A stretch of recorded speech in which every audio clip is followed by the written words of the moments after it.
하나님의 말씀은 요한복음 19장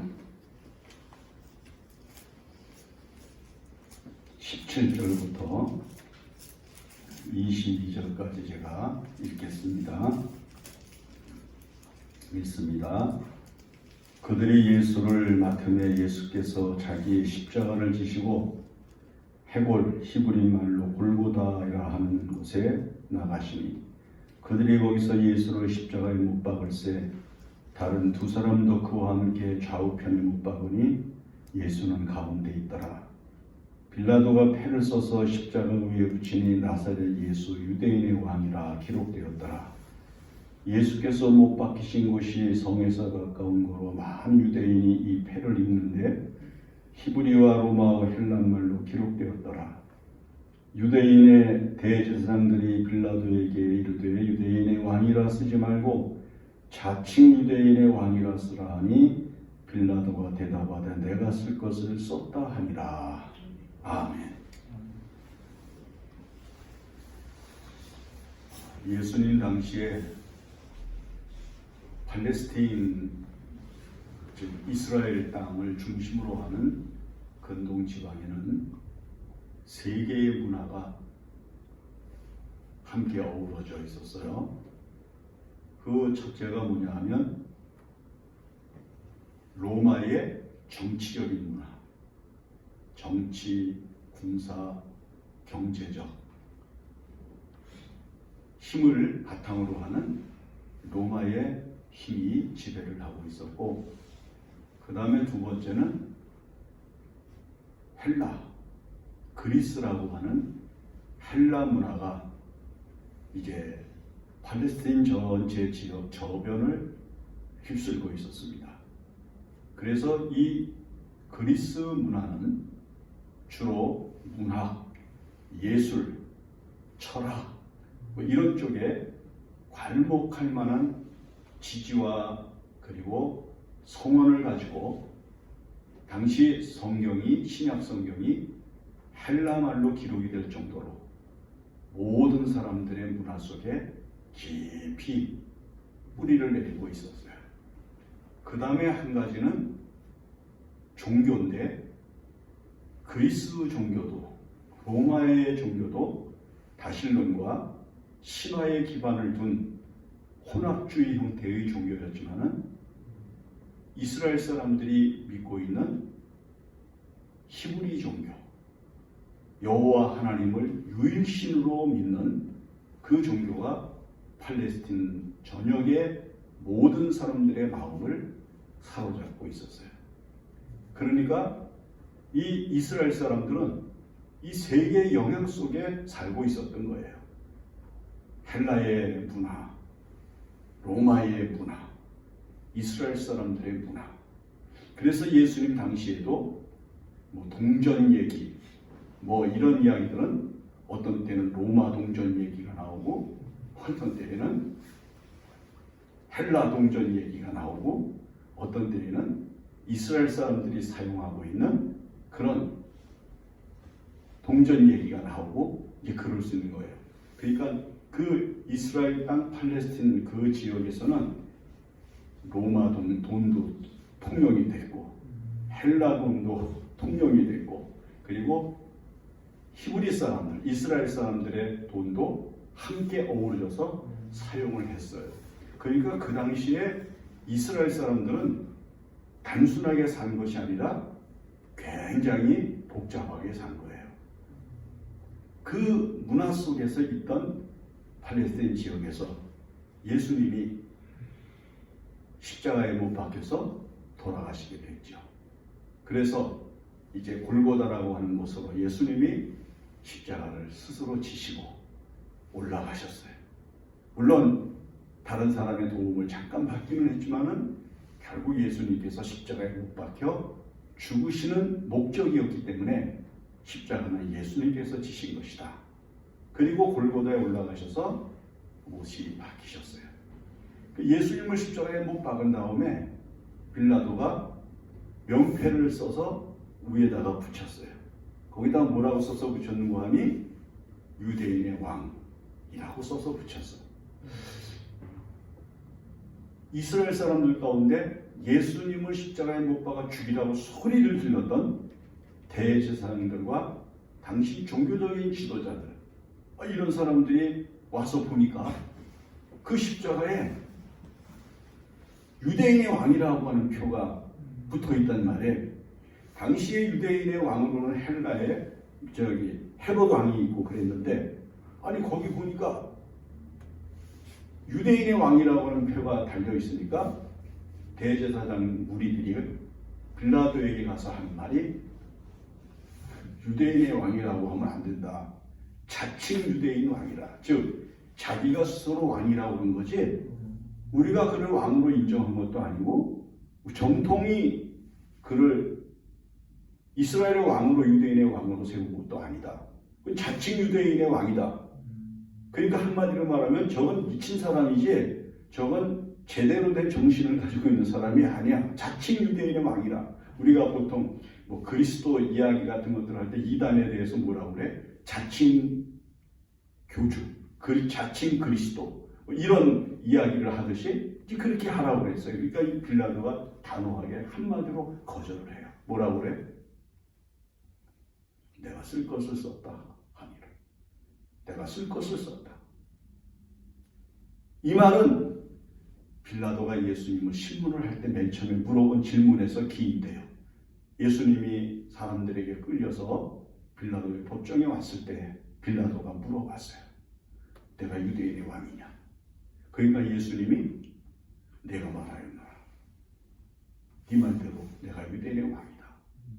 이것은 하나님께서 예언을 통해서 다윗의 후손으로 이 땅에 오셔서 이스라엘 백성들을 구원하실 메시아가 되시는 것을 상징적으로 이야기하고 있는 가장 성경적인 근거를 가지고 말씀하신 것이기 때문에 자기 백성을 구원할 자는 왕밖에 없단 말이에요.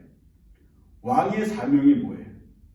자기 백성을 보호하고, 자기 백성을 원수들의 공격으로부터 보호하고, 자기 백성들에게 필요한 것을 만들어주고, 자기 백성들이 두려움 없이 살아갈 수 있게 만들어주는 사람인데, 그런 일을 할 수 있는 사람은 메시아로 오신 예수님밖에 없기 때문에 빌라도가 내가 유대인의 왕이냐? 라고 물었어. 내가 왕이냐? 그렇게 물었을 때 내가 말하였노라.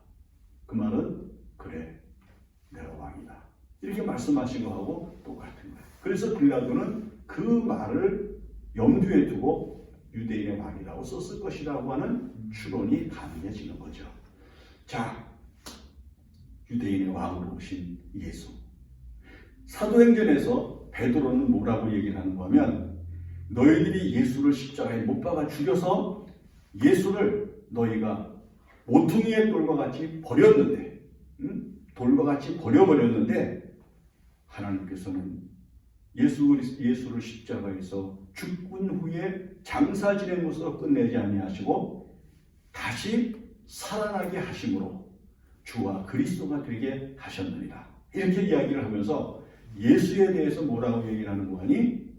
이 예수라고 하는 이름 외에는 그 어떤 이름으로도 구원받을 만한 이름이 세상에 없는 것이다.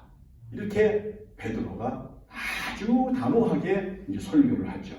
그래서 사도행전 12장에 보면, 다른 이로서는 구원을 받을 수 없나니 천하 사람 중에 구원을 받을 만한 다른 이름을 우리에게 주신 일이 없느니라. 아주 단호한 거예요. 그러니까 사람이 세상을 살아가면서 구원받을 수 있는 사람이, 구원받을 수 있는 이름이 예수밖에 없는 거예요. 구원자는 예수뿐인 거예요. 뭐 이 세상에 뭐 많은 이야기들이 있고, 많은 성인들의 이야기가 있고, 많은 현인들의 이야기가 있지만 그건 다 그냥 사람이야. 사람 중에 좀 나은 사람, 사람 중에 좀 좋은 사람, 사람 중에 좀 훌륭하게 산 사람, 이런 개념이지 메시아, 그리스도는 되지 못한다는 거죠. 진정한 구원자 메시아이신 그리스도는 예수님밖에 없다 하는 것을 우리가 성경을 통해서 배우게 되는 거죠. 그런데 우리가 예수를 구원자로 믿어야만 되는 이유와 그리스도로 믿지 않으면 안 되는 이유가 예수님에게만 있는 특별한 것이 있기 때문에 그래요. 그 특별한 것이 무엇인가 하면은 네 가지로 집약이 되는데, 그 첫째가 뭐냐면은 예수라고 하는 이름이 우리가 이 세상에 살면서 가지고 있는 모든 죄를 용서할 수 있는 능력이기 때문인 거예요. 인간은 이 세상을 살면서 많은 죄를 져요. 하루에도 수없이 죄를 짓지. 생각으로도 죄를 짓고, 마음으로도 죄를 짓고, 그 다음에 손으로도 죄를 짓고, 눈으로도 죄를 짓고, 수없이 많은 죄를 지어요. 그 죄를 가지고 우리가 주님 앞에 나와서 잘못했다고 회개하면 주님께서는 또 십자가로 해서 흘린 피로 씻어서 깨끗하게 해주시고, 또 더러워지고 오면 또 씻어주고, 또 더러워지고 오면 또 씻어주고, 끊임없이 우리의 모든 죄를 씻으시는 예수 그리스도의 보혈이 더 완벽한 능력이 된단 말이에요. 근데 그 이전에 그러면 손으로 짓는 죄, 눈으로 짓는 죄, 입으로 짓는 죄, 마음으로 짓는 죄, 귀로 짓는 죄, 발로 짓는 죄, 이 모든 것이 어디로부터 오는가? 이게 원죄로부터 온단 말이에요. 아담이 하나님의 말씀을 거역하고 지은 죄가 모든 인류에게 다 적용이 돼. 이 원죄는 크고 작음이 없어. 그냥 우리들에게 간단한 진리 하나를 가르쳐줘요. 그게 뭐냐면 인간은 죄인이다. 이걸 가르쳐주는 거야.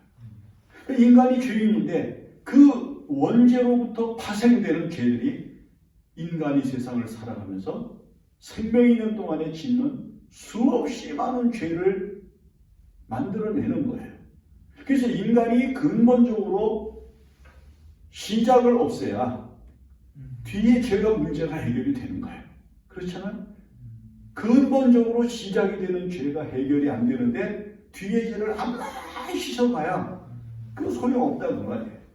그러면 시작이 되는 근본적인 죄를 무엇으로 없애? 구약시대에는 제사를 통해서 피를 통하여, 제물이 흘린 피를 통해서 죄사함을 받았는데, 그리스도이신 예수님께서 이 세상에 오셔서 십자가에 못 박혀서 죽으심으로 흘리신 피가 우리의 죄를 근본적으로 사함받게 하신단 말이에요. 용서받게 하신단 말이에요. 그래서 그 용서를 받은 이후부터 우리 인간이 세상을 살아가면서 수없이 짓고 또 짓고 회개하고 또 짓고 회개하고 또 짓는 모든 죄를 끊임없이 용서해서 마지막에 그리스도의 피가 우리의 모든 죄를 깨끗이 사하신 은총을 가지고 우리가 천국문에 들어가서 하나님의 보좌 앞에 당당히 설 수 있게 된단 말이에요. 그래서 예수님께서 인류에게 주시는 은혜 가운데 가장 대표적이면서도 가장 크고도 가장 놀라운 은혜가 무엇인고 하니 죄를 용서해 주시는 거예요. 우리는 용서함을 받았다는 확신을 가지고 세상을 살아. 도덕적으로 좀 숭고하고 그리고 아름답고 훌륭한 인격적인 생활을 살았다고 하는 사람들조차도 사실은 저 석가도 마호메트도 다 누구 앞에 가야 돼? 하나님 앞에 가기 위해서는 예수 그리스도께서 흘리신 십자가의 보혈을 통하지 않고는 저 사람들도 죄사함을 못 받는 거예요. 저 사람들이 죄사함을 받지 못하면 갈 데가 어디야? 얘기 안 해도 우리는 잘 알잖아요. 그래서 예수님께서 이 세상에 오셔서 우리에게 주신 은혜 가운데 가장 대표적이면서도 가장 근본적이면서도 가장 감사한 것은 우리가 어떤 죄라고 할지라도 다 용서함을 받는데 근본적인 모든 죄로부터 하나님께서 용서하신 은혜를 가지고 그 후에 하나님 앞에 나와서 회개하는 것마다 다 용서를 해주시는 거예요. 그런데 예를 들어서 이 구원파 같은 사람들은 한번 용서함을 받았으면 그 다음에 회개할 필요 없다. 이러는 거야. 천만의 말. 원죄는 사함받았지만 세상을 살아가면서는 잘못하거든. 그러면 하나님 잘못했습니다. 용서의 가치와 개념이 모여 있는 거 아니? 예수님께서 뭐라고 그래? 형제가 내게 와서 잘못했다고 용서를 빌면 몇 번이나 용서를 해줍니까? 그러니까 예수님이 하시는 말씀이 7번씩 70번이라도 하는 거다. 왜? 와서 잘못했다고 그러면 알았어. 용서해 줄게. 또 와서 귀찮다 하지 아니하고 용서해 줄게. 용서해 줄게. 예수님이 바로 그런 분이라는 거예요. 그래서 우리는 이 세상을 살면서 예수님 때문에 용서함 받은 은혜를 가지고 믿음으로 살면서 마음의 자유함을 얻고 영혼의 평안함을 얻게 되는 거죠. 이거 다른 종교는 용서함 받는 게 없어. 다 인과응보, 죄값을 치러야 돼. 근데 기독교는 인과응보가 아니고 죄값을 치르는 게 아니라 죄값을 치러주신 예수 그리스도를 구주로 믿으면 내 죄는 사함받고 나를 대신하여 죽으신 예수님의 공로로 평안히 구원의 길을 걷게 되는 은혜를 입게 된다. 이게 얼마나 쉽고 얼마나 은혜로운 일인가. 용서함 받는 거. 그 다음에 이제 두 번째. 예수님을 통해서 우리가 받는 두 번째 은혜가 뭐냐면 인생의 목적을 바르게 안다는 거예요. 우리가 이 세상을 살면서 어떤 목적이 있어서 살잖아요. 그럼 사람한테 물어봐요. 당신 목적이 뭐예요? 인생의 목적이 뭐예요? 그럼 대통령 되는 거. 옛날에 김영삼 대통령은 학생 때 책상에다가 나는 대통령이 될 것이다. 그 써붙여놓고 항상 그거 이렇게 보면서 그걸 되새기면서 나중에 대통령이 됐다고 그래. 대통령 돼서 뭐해? 그게 인생의 목적이 될 수가 있어요? 대통령 된 다음에 그 다음부터는 국가에서 주는 연금 받으면서 그냥 평생 살다가 죽은 거예요. 그게 인간의 목적이겠는가? 큰 회사, 기업 회장이 되고 큰 회사를 경영해서 떵떵거리고 그 다음에 세상에 누구보다도 많은 돈을 가지고 살면서 살게 되면 그게 성공하는 것이고 그게 인생의 목적이었을까? 솔로몬 같은 사람은 그 세계에 그 누구도 따라올 수 없는 어마어마한 부를 가지고 있었잖아요. 성전을 지을 때 44조 원이나 되는 돈을 들여서 예루살렘 성전을 지을 만큼 백성들과 함께 풍부한 길가에 은과 금을 돌덩이같이 사용을 했고 부귀영화가 이루 헤아릴 수 없이 가장 큰 사람이었지만 그가 뭐라고 그래요? 헛되고 헛되며 헛되기 헛되니 모든 게 헛되도다. 해 아래서 수고하는 모든 것이 헛되도다. 다 헛되다고 노래를 했어요. 그렇게 어마어마한 많은 부를 가지고 살았지만 솔로몬 60세밖에 못 살았어. 그 아버지 다윗은 그래도 70세라도 살았지. 그러니까 인생의 목적이 뭔가? 예수님이 우리들에게 목적을 너무나도 정확하게 가르쳐 주셨어요. 그것이 요한복음 17장에 예수님의 기도에서 나오는 것인데 나의 목적은 하나님의 영광이다. 요한복음 8장 29절 나를 보내신 이가 나와 함께 계시도다. 내가 항상 그의 기뻐하시는 일을 행하도록 나를 혼자 두지 아니하셨느니라. 기가 막힌 선언을 하신 거예요. 내가 혼자 있을 수 없는 이유, 하나님이 나와 함께 하실 수 있는 이유, 그것은 내가 하나님이 항상 기뻐하시는 일을 행하기 때문이다. 그것은 곧 무엇을 의미하는가 하면 인간의 목적이 이 세상에서 하나님의 영광을 위하여 사는 것이 인간의 목적이라는 거예요. 예수님이 하나님의 목적을 위해서 살았기 때문에 주와 그리스도가 되시고 하나님의 보좌 우편에 계신 거예요. 그는 우리에게 있어서 인생이 이 세상을 살아가면서 지향해야 될 가장 큰 목적이 이 세상에서 다른 사람들하고 경쟁해서 이기는 것, 그리고 그 사람들보다 조금 더 크게 되는 것, 그 사람들보다 조금 더 높게 되는 것, 그 사람보다 더 넓은 세계를 소유하는 것, 여기에 인생의 목적을 두는 것이 아니라 하나님의 영광을 위하여 사는 것이다. 그래서 나폴레옹이 유배지에서 쓸쓸히 죽어가면서 했다고 하는 유명한 말이 있잖아요. 나폴레옹이 이렇게 이야기를 죽기 전에 했다고 해요.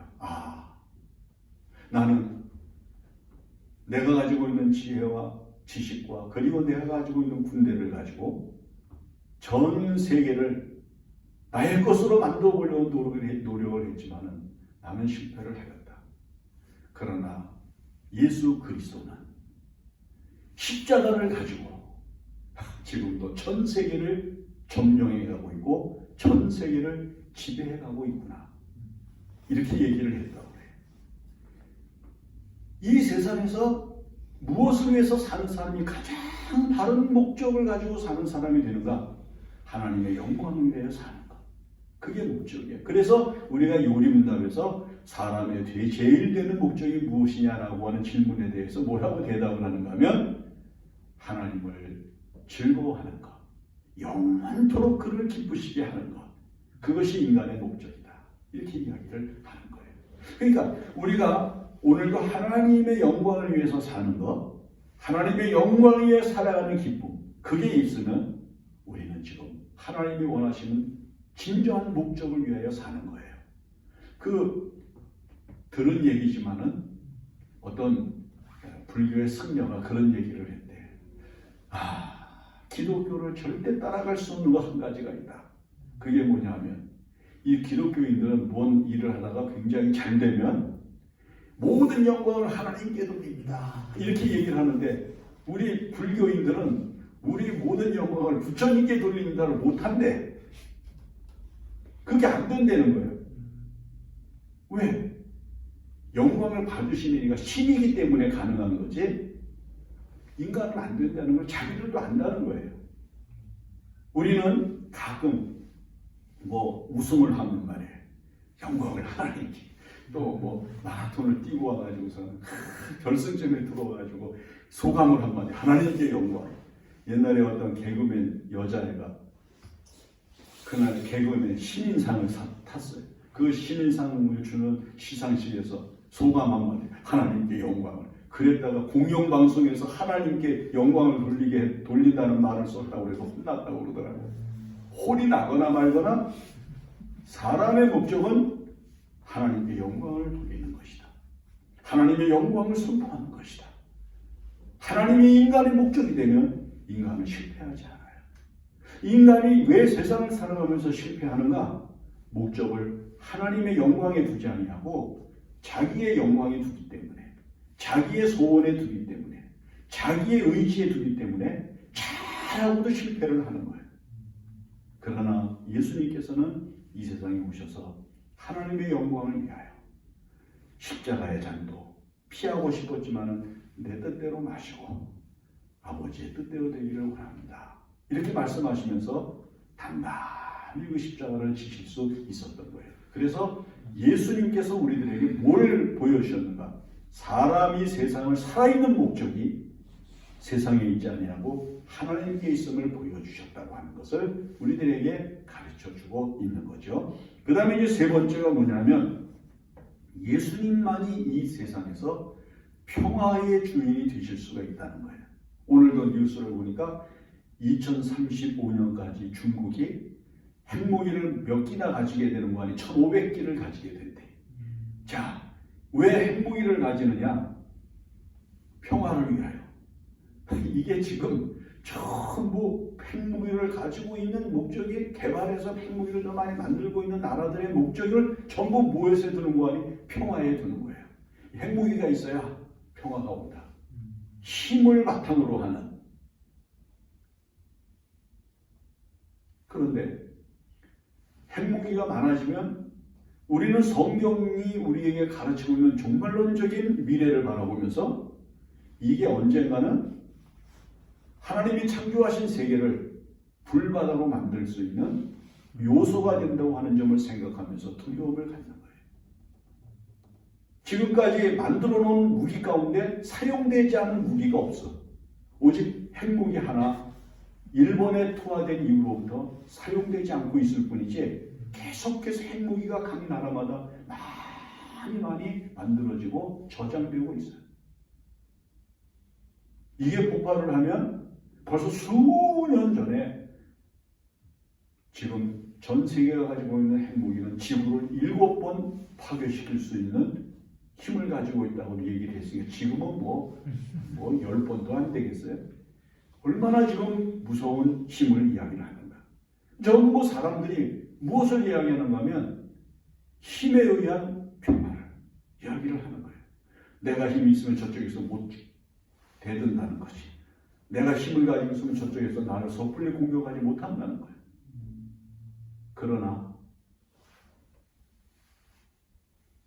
불평등하고 비인간적인 요소들이 얼마나 많이 일어나고 있어요. 지금 핵무기를 가지고 있는 러시아, 핵무기를 가지지 못하고 있는 우크라이나가 우리들에게 보여주고 있는 게 아주 선명하게 나타나고 있는 거잖아요. 우리가 이 세상을 살아가면서 진정한 평화를 무엇으로 만들 수가 있는가? 힘에 의해서 되느냐 그 말이에요. 있는 자가 없는 자에게 너 입 다물고 있어. 그러면 그게 평화인가? 이 억울한 데도 입 다물고 속상한 데도 입 다물고 슬픈 데도 입 다물고서 꿋꿋이 참고 있는 게 그게 평화인가? 조용하기만 하면 평화인가? 아니거든. 내 마음속에 평화가 없어. 진정한 평화는 화목하고 사랑의 교제가 있고 그리고 서로를 인정해주는 자비와 인자가 형성되어져 있는 구조에서 평화가 만들어지는 것이지 힘에 의한 평화는 안 된다 그런 이야기예요. 예컨대 우리가 이제 가끔 민주주의는 다수결에 의해서 결정된다. 잘못하는 사람들이 더 많아도 그게 진리가 되는 세상이 우리가 사는 이 세상이야. 그릇된 사람들이 힘을 모아가지고 자기들이 옳다 그래서 숫자를 세우니까 그쪽이 많아. 그러면 그게 진리가 되느냐고. 그럴 수 없잖아. 우리가 사는 이 세상은 불완전해. 평화가 만들어지질 않아요. 진정한 평화는 예수 그리스도께서 오실 때 가능하다. 그래서 이사야서에서는 여러 곳에서 메시아이신 그리스도가 우리에게 임하여 임마누엘 되실 때 나타나는 은총을 뭐라고 그래요? 독사굴에 어린아이가 손을 집어넣고 사자가 소처럼 풀을 먹고 사자와 염소가 함께 눕고 이러는 세상이 어떻게 만들어지겠는가? 이거는 이 세상에 주는 것이 아니라 그리스도가 이 세상에 임마누엘로 오셔서 우리와 함께 계시는 영광을 나타내실 때 그렇게 가능하다는 거예요. 원수가 없어지고 미움이 사라지고 싫은 것이 없고 더불어 함께 지내고 싶은 거룩한 사랑이 그 사회에 강물처럼 흐르게 될 때 평화가 만들어지는 거라는 거예요. 그것은 누구 때문에 될 수 있는 유일한 기관이 예수 그리스도로 말미암아 될 수밖에 없는 은혜라는 거죠. 그래서 우리가 왜 예수 그리스도만을 소망으로 삼는가? 바로 예수님만이 우리들에게 평화를 줄 수 있는 유일하신 힘이시기 때문이라는 거죠.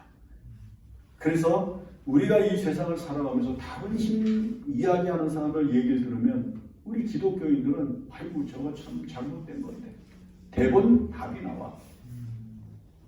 뭐 힘에 의해서 뭐 돈으로 뭐 경제를 부흥시키면 평화로워지고 뭐 사회에 뭐 지식을 많이 하고 뭐 전교조 무슨 뭐 등등 이런 것들이 많이 만들어져 가지고 이 사회를 교육하고 그러면 뭐 좋은 사회가 된다. 천만의 말씀 안 되게 돼 있어. 그거는 불완전한 거예요. 평화가 이루어지질 않아. 오직 예수 그리스도를 믿을 때, 그 예수 그리스도의 말씀을 따를 때, 그 예수 그리스도에 의해서 평화는 이루어질 수 있다는 거죠. 그 다음에 네 번째가 뭐냐면 힘, 능력. 예수 그리스도가 우리가 이 세상을 살아가는데 가장 필요한 능력이라고 하는 거예요. 능력. 무슨 힘으로 살아 인간이? 의에 대하여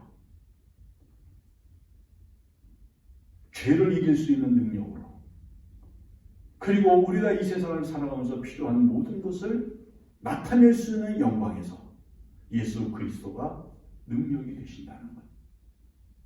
그래서 사도행전 10장 38절에 베드로가 예수님을 향하여 뭐라고 얘기를 하는 거 아니? 하나님이 나사렛 예수에게 성령과 능력을 기름부터 다셨으며 저가 두고 다니시며 착한 일을 행하시고 마귀에게 있는 모든 자를 고치셨으니 이는 하나님이 함께 하셨습니다. 예수님에게 하나님께서 성령과 능력을 주셨는데 그 성령과 능력이 예수님에게는 항상 아주 충만하게 완전하게 채워져 있었기 때문에 예수님은 가시는 데마다 착한 일 외에는 하실 수가 없어. 나쁜 일은 요만큼도 꿈도 꿀 수 없는 거예요. 그리고 그 예수님은 마귀에게 눌려서 거짓말하고, 마귀에 눌려서 폭력을 행하고, 마귀에게 눌려서 다른 사람을 슬프게 하고, 마귀에게 눌려서 사회를 어지럽히는 잘못된 사람들을 고치셔서 그 예수 그리스도로 말미암아 정상적이고 온전한 사람이 되게 하여 이 세상을 아름답게 살아갈 수 있게 만들어 놓으시는 거룩한 능력을 가지신 분이라고 말씀을 하는 거예요. 우리가 이 세상을 아름답게 만들려면 다른 방법 없어요. 예수 그리스도를 전파하고 예수 그리스도를 나타내는 것밖에는 다른 방법이 없는 거예요. 우리가 이 세상을 살아가면서 무슨 능력이 필요해요? 돈 많은 사람들이 이 세상을 아름답게 합니까? 미국의 수많은 부자들, 대한민국의 10son인 가라가 안에 뽑는 사람들 다 감옥 갔다 오고, 이재용이도 감옥 갔다 왔지, 최태원이도 감옥 갔다 왔지, 대한민국의 재벌들 감옥에 안 갔다 온 사람이 요새 다 죄인들이야. 돈 가지고 이 세상을 어떻게 유익하게 해줄 수가 있어요? 못해. 그러면 지식을 가지고 할 수 있어? 법을 하는 사람이 오히려 법을 교묘히 이용해가지고 말이야. 더 나쁜 짓 하지. 남이 갖지 못한 기술을 가지고 말이야. 더 악한 일을 해가지고 다른 사람들을 아주 힘들게 만드는 일들이 얼마나 많이 일어나고 있어요. 그렇잖아.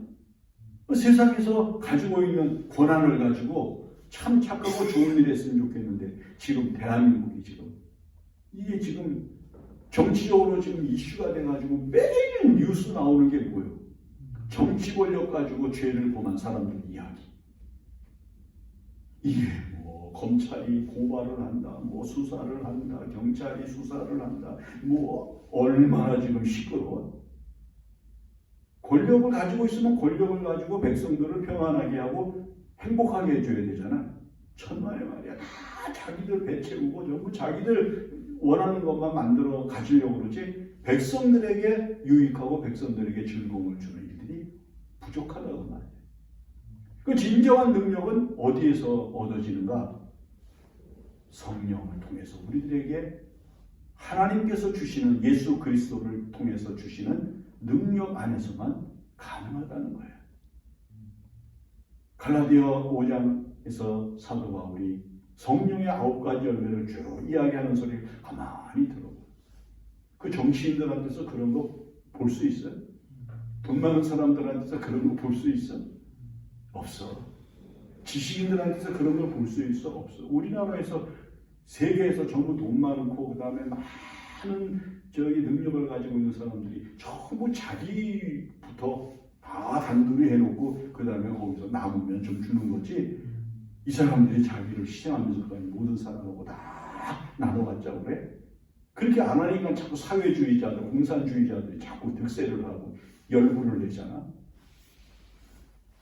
예수 그리스도는 아무것도 가진 것이 없었지만은 예수님께서는 할 수 있는 대로 다른 사람들을 평안하게 해주고, 다른 사람들을 풍부하게 해주고, 다른 사람들에게 유익함을 주고, 다른 사람들에게 새로운 소망을 가지고 살아갈 수 있는 능력이 되셨다는 거죠. 그래서 우리가 예수님을 반드시 믿어야 되고, 이 예수님을 전해야만 하는 가장 큰 중요한 이유가 무엇에 있는가? 이 4가지 때문이에요. 이거는 다른 종교를 통해서 얻을 수가 없고, 이거는 다른 사회적인 사람들을 통해서 얻을 수가 없는 절대 능력이에요. 이거는 예수님만이 주실 수 있는, 예수님만이 가지고 계시는 절대 권한이에요. 그래서 우리가 이 세상을 살면서 예수님을 믿어야 되고, 예수님을 바라봐야 되고, 예수님을 붙잡아야 되고, 예수님과 동행해야 된다는 겁니다. 예수 없는 인생, 예수 없는 사회, 망할 수밖에 없어요.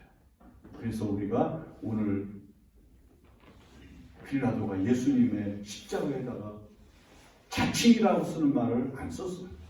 세상 사람들은 자칭이라고 쓰래. 오히려 빌라도가 더 나쁜데, 이 빌라도가 글쎄 사도신경에 예수님을 죽인 대표로다 들어가 있잖아. 참 놀라운 일이야. 우리가 이 세상을 살아가면서 예수님을 어떤 분으로 봐야 되는가? 그냥 세상 사람들이 이야기하는 것처럼 성자 중에 한 사람, 착한 일을 하신 어떤 사람, 그게 아니에요. 우리에게 죄로부터 자유함을 얻어서 이 세상에서 사는 목적을 하나님께 두고 능력 있게 살게 하신 전능하신 주님이시라고 하는 믿음의 고백을 가지고 이 세상을 살아야 하는 겁니다. 기도합시다. 하나님 아버지, 육신을 입으시고 이 땅에 오신 하나님이신 줄을 믿습니다. 그 주님이 우리의 그리스도가 되셨고 우리의 왕이 되셔서 우리를 다스리시고 우리를 보호하시고 우리에게 필요한 것을 아낌없이 공급해 주십니다. 이 왕이신 예수님을 잘 받들어 믿음의 생활 잘하게 하시고 예수님만이 주시는 은혜를 알아 늘 예수님만을 바라보면서 소망 중에 살게 하여 주시옵소서. 특별히 예수님만이 주시는 이 은총을 잘 마음에 새기고 이 세상을 살면서 예수 한 분만으로 만족한 생을 살게 하여 주시옵소서. 예수님의 이름으로 기도합니다. 아멘.